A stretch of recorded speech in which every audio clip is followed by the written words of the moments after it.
Teman-teman, hukum yang keenam dari dasar titah atau 10 perintah adalah jangan membunuh.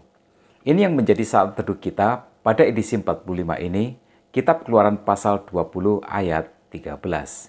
Pembunuhan merupakan salah satu kejahatan yang paling tinggi hierarkinya dalam klasifikasi kejahatan internasional. Dalam Kitab Undang-Undang Hukum Pidana, pembunuhan merupakan kejahatan yang paling berat hukumannya. Data dari Badan Pusat Statistik Indonesia pada 15 Desember tahun 2021, jumlah kasus pembunuhan di Indonesia 5 tahun terakhir semakin berkurang setiap tahunnya. Puji Tuhan, jika pada tahun 2016 terjadi 1.292 kasus pembunuhan, maka pada tahun 2020 terjadi 898 kasus. Provinsi yang paling banyak terjadi kasus pembunuhan adalah Sumatera Utara dengan 99 kasus pada tahun 2020. Sedangkan provinsi yang paling sedikit kasus pembunuhannya adalah Maluku Utara, hanya dengan 1 kasus saja. Sedangkan untuk negara yang paling tinggi kasus pembunuhannya adalah El Salvador di Amerika Tengah, disusul kemudian oleh Honduras, Venezuela, Virgin Islands, dan Jamaika. Dalam kasus yang keenam ini, Tuhan memberi perintah jangan membunuh. Perintah ini tegas. Firman Tuhan mengajar supaya kita memiliki rasa hormat yang mendalam terhadap kehidupan manusia. Di balik perintah penting ini adalah program Tuhan untuk melestarikan masyarakat karena setiap manusia berharga di hadapan Tuhan. Di dalam Kejadian pasal 1 ayat yang ke-26, manusia diciptakan menurut gambar dan rupa Allah. Maka pembunuhan terhadap pembawa gambar dan rupa Allah adalah serangan langsung kepada Tuhan yang gambar dan rupanya dilekatkan pada diri orang yang dibunuh itu. Karena itu, Tuhan memperingatkan di dalam Kejadian pasal 9 ayat yang ke-6, siapa yang menumpahkan darah manusia, darahnya akan tertumpah oleh manusia.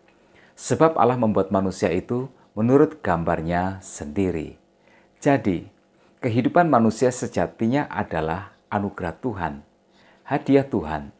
Maka hanya Dia saja yang memberi kehidupan ini, yang berhak untuk mengambil kehidupan itu. Manusia sama sekali tidak berhak. Karena itu, Tuhan berfirman, jangan membunuh. Hilangnya nyawa manusia membawa duka bagi keluarga dan juga kerabatnya. Bahkan akibatnya bisa menjadi lebih rumit bila yang terbunuh itu adalah kepala keluarga atau tulang punggung keluarga. Ada istri dan anak-anak yang tiba-tiba saja terputus suplai kebutuhan hidupnya. Dalam kitab Bilangan pasal 35 ayat 33 dikatakan, jadi janganlah kamu mencemarkan negeri tempat tinggalmu, sebab darah itulah yang mencemarkan negeri itu, maka bagi negeri itu tidak dapat diadakan perdamaian oleh karena darah yang tertumpah di sana, kecuali dengan darah orang yang telah menumpahkannya. Pembunuhan mengotori sebuah wilayah, membuat hilangnya kehidupan yang damai dan tentram. Pada kasus Kain dan Habil, darah Habil menuntut keadilan kepada Tuhan atas darahnya yang ditumpahkan oleh Kain, kakaknya sendiri. Pembunuhan membuat sebuah wilayah seakan seperti sedang menanggung sebuah kutuk. Tuhan melarang pembunuhan karena pembunuhan adalah hal yang paling diinginkan oleh iblis. Tuhan Yesus berkata di dalam Yohanes pasal 8 ayat 44, Ia adalah pembunuh manusia sejak semula dan tidak hidup di dalam kebenaran, sebab di dalam Dia tidak ada kebenaran. Nah, ada kesamaan karakter antara seorang pembunuh dengan iblis.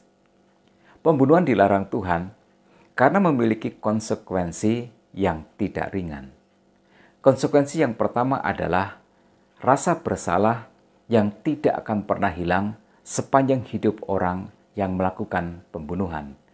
Amsal pasal 28 ayat 17 mengatakan, orang yang menanggung darah orang lain akan lari sampai ke liang kubur. Membunuh, menghilangkan nyawa orang lain hanyalah akan membunuh bahagia dan damai dalam kehidupan seseorang selamanya. Karena itu, jangan pernah membunuh. Konsekuensi yang kedua, seorang pembunuh tidak akan memiliki umur yang panjang sebagai anugerah Tuhan yang indah. Mazmur 55 ayat 23 berkata, "Tetapi Engkau ya Allah akan menjerumuskan mereka ke lubang sumur yang dalam. Orang penumpah darah dan penipu tidak akan mencapai setengah umurnya." Kadang, orang yang dimakan dendam tidak peduli dia akan mati, asal dia bisa melampiaskan dendamnya dengan membunuh orang yang dibencinya. Tetapi dengarkan ini, kehidupan itu tidak hanya di bumi saja. Ada kehidupan lain, dunia lain, yang engkau tidak akan pernah tahu seperti apa. Kehidupan setelah kematian hanya indah bagi mereka yang sudah memiliki keselamatan di dalam Yesus Kristus. Sebab kehidupan yang Tuhan berikan kepadanya adalah kehidupan surga. Nah, jadi jangan menganggap enteng dosa pembunuhan. Konsekuensi yang ketiga adalah konsekuensi hukum pidana. Surat Roma pasal 13 ayat 4 berkata, "Tetapi jika engkau berbuat jahat, takutlah akan dia, karena tidak percuma pemerintah menyandang pedang. Pemerintah adalah hamba Allah untuk membalaskan murka Allah atas mereka yang berbuat jahat." Pengadilan negara akan menghukum setiap pembunuh dan tidak akan membiarkan seorang pembunuh berkeliaran bebas di negeri yang berdasarkan hukum ini. Konsekuensi yang keempat adalah pengadilan Tuhan. Seorang pembunuh bisa saja bebas dari hukum pidana atau hukum negara, tetapi tidak akan pernah bebas dari pengadilan Tuhan.